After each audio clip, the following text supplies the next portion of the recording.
Gut Stuff, we're partnering with BioGaia to bring you Weaning with Guts. And Weaning Week's theme this year is Wean Wise, Gut Thrive. Is your gut thriving? Is it thriving? So, here at the Gut Stuff, we've pretty much got adult gut health on lockdown. But when it comes to kids, I literally didn't have a clue. So we've partnered with BioGaia to follow Bear's weaning journey with Lucy. Hi, who's a children's dietitian, to keep us on the right side of the tracks to follow Bear's journey for Weaning Week. Wish us luck. So, Guttin started. Guttin started.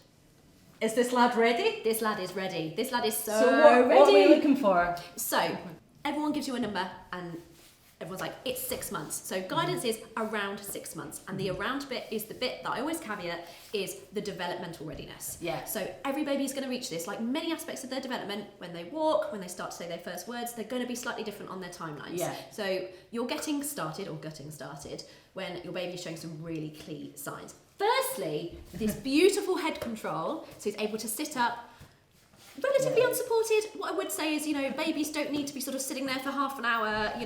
They might be a little bit sort of lollopy. A good supported high chair will help with that. He can hold his head up. He can also, and he's doing this beautifully now, and we'll probably do this as soon as we get the food, can reach out, so using his eyes, grab something and coordinate bringing it to his mouth, because it's really important. Babies are going to learn to feed themselves. They need to coordinate all of this, because we do this when we eat and we don't even think about it, and they do it through our midline. Again, we don't really realise we do it, but from a development perspective, he's come in and so he's doing this beautifully. And as you start to feed him, we'll almost certainly be able to show you the other sign of readiness, which is when you're bringing food to their mouth and they're taking it just like this. What do we think? Yeah. He's keeping it in his mouth. Looking direct in the back. He's like, more?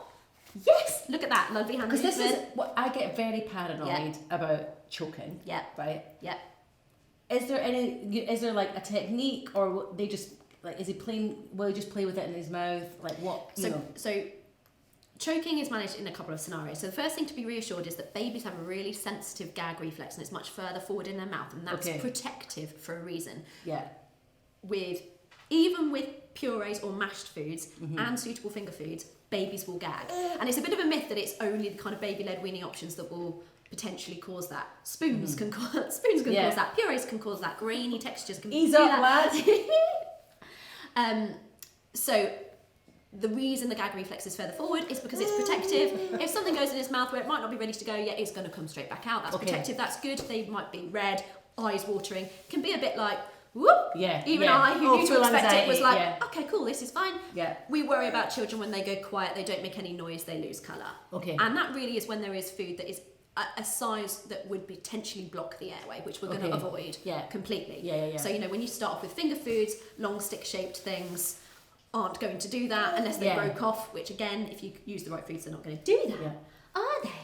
So he's beautifully developmentally ready. The other thing I would say is that we set up the environment for him to keep him safe with things like finger foods and feeding. So he has, you can't see here, has his feet on a footrest that is adjustable on the high chair. And everyone goes to me, why do you bang on about a footrest, Lucy? And then I'm like, I'm going to make you take your feet off the floor. Take your feet off the floor and imagine eating your whole meal like that. You feel how your core's working. And you'd be like, and you're immediately looking for some support. So it helps keep them stable. They don't have to work as hard to keep themselves upright, and they can focus on eating. So adjustable footrest is a really good thing with a high chair. Big supportive environment, lots of everything that you're doing already, eye contact, cues.